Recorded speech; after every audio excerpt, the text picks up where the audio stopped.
President, I rise the question of personal and collective privilege today, the last day of our session. The last day of our session to discuss the pressing issue in the South China Sea and the West Philippine Sea dispute.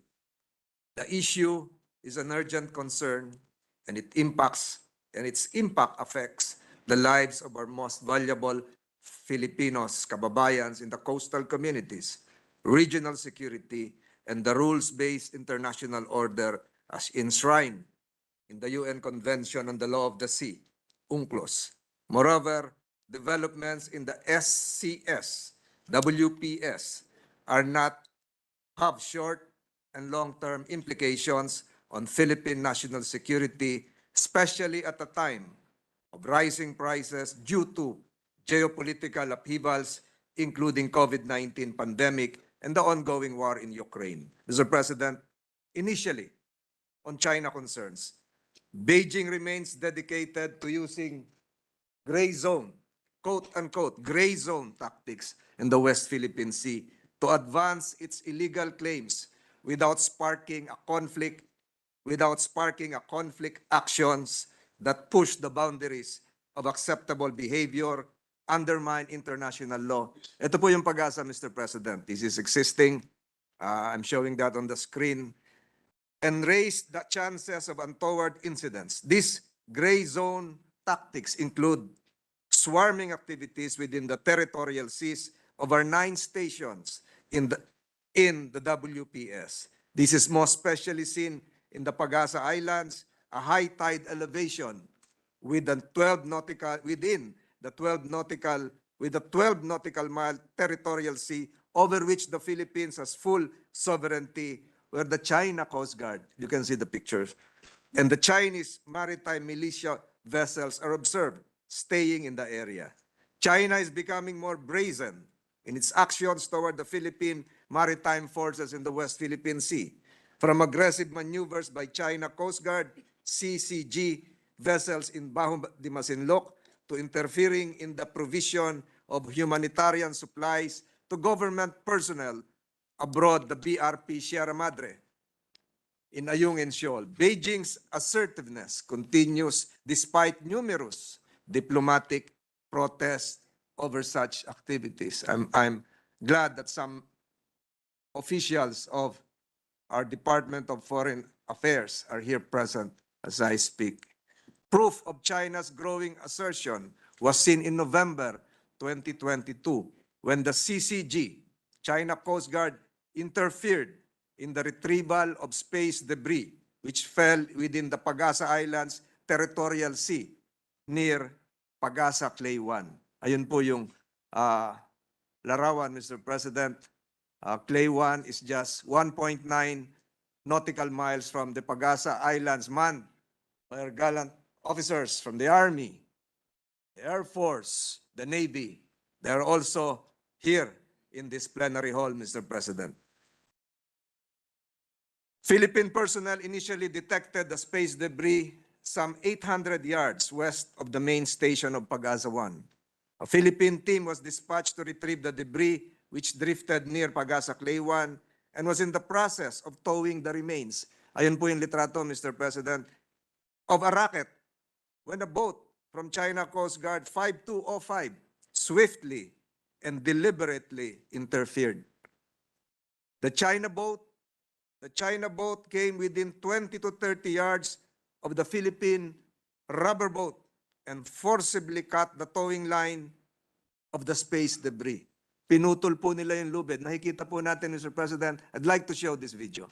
It has never been seen before. It has never been seen even in television, in news, Mr. President. Can we enlarge and have the audio? Ayan po yun, Mr. President. Place the audio. We'll have them put the audio. I've seen that video. It's very important that the audio is on. Can we have the audio?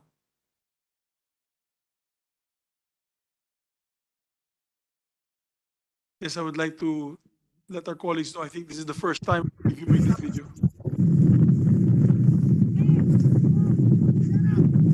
Nakikita po natin, Mr. President, hila po ng Hila po sa likod yung debris. Wow! What are you doing?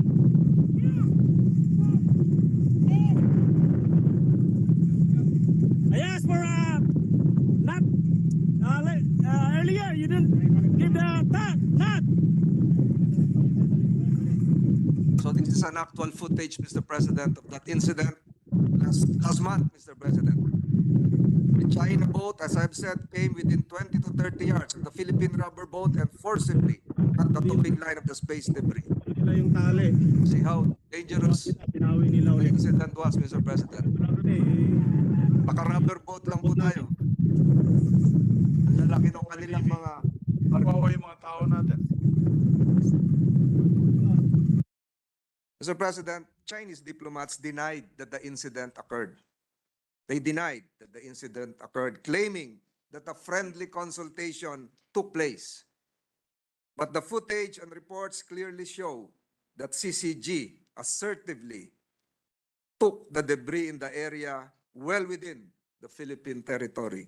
The Department of Foreign Affairs, again, some officials are here, issued a note verbal to China to clarify the matter as the incident was highly provocative. These actions, along with the other gray zone activities, are slowly but surely eroding Philippine sovereignty in the West Philippine Sea and harming the country's strategic position. Mr. President, yan po ay isang larawan ng space debris. Mr. President, my colleagues, this is not the first time that Chinese rocket debris has fallen within Philippine territory or territorial waters. On October 6 and November 7 this year, similar rocket debris were recovered in Calintaan, Occidental Mindoro, and Busuanga, Palawan. Even earlier, Mr. President, in July 2022, Chinese rocket debris was also recovered off Occidental Mindoro. This debris, as shown in the picture, fell in Philippine archipelagic waters of Palawan and Mindoro Occidental and within the Pagasa Islands Territorial Sea, where Clay 1 is located. Significantly, the Chinese Coast Guard retrieval of the debris of Clay 1 is a gross violation of Philippine sovereignty, as Beijing has no jurisdiction over Philippine territorial sea.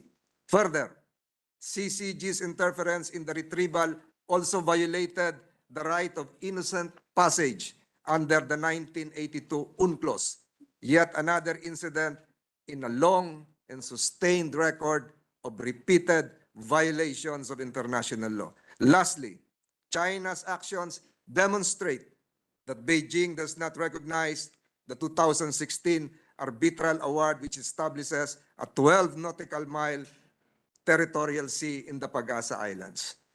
The rocket debris retrieved bear the markings of China's Long March 5B rocket. I'm showing the picture right now. Incontrovertible proof of the provenance of the remains recovered in Occidental Mindoro, Palawan, and in the Pagasa Islands.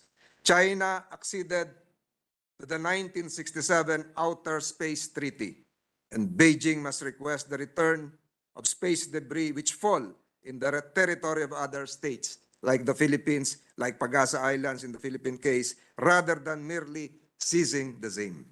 These repeated violations, Mr. Senate President, my dear colleagues, is a breach of Philippine territorial integrity, and the irresponsible rocket launches are scattering debris that can threaten Filipinos who are plying the West Philippine Sea and our archipelagic waters. These incidents cannot be allowed to continue, as they not only can potentially harm Filipino fishermen, but the Chinese Coast Guard actions also violate Philippine maritime rights, as enshrined in the UNCLOS and the arbitral ruling award, Mr. President. In this, Mr. Senate President, my dear colleagues, we are on the right side of international law.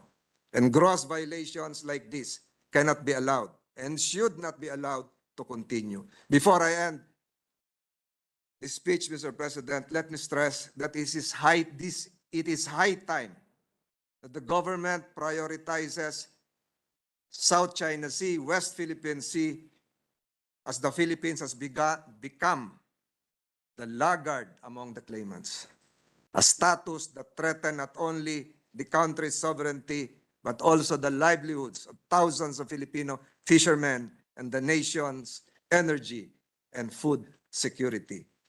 With one strident voice, Mr. President, let us continue to denounce the brazen intrusions into our maritime territory and do all within our power to assert our rights. The rule of law is behind us with the 2016 arbitral ruling. Let us continue to strengthen and solidify our strategic alliances towards this end. For at the end of the day, Mr. President, this is not a fight not only for territory, the environment, and for invaluable resources. It is about taking a stand against oppression, which is sadly increasing in many parts of the world. Mr. President, we shall not surrender quietly to an invasion of our free and democratic nation. Salamat po, Mr. President.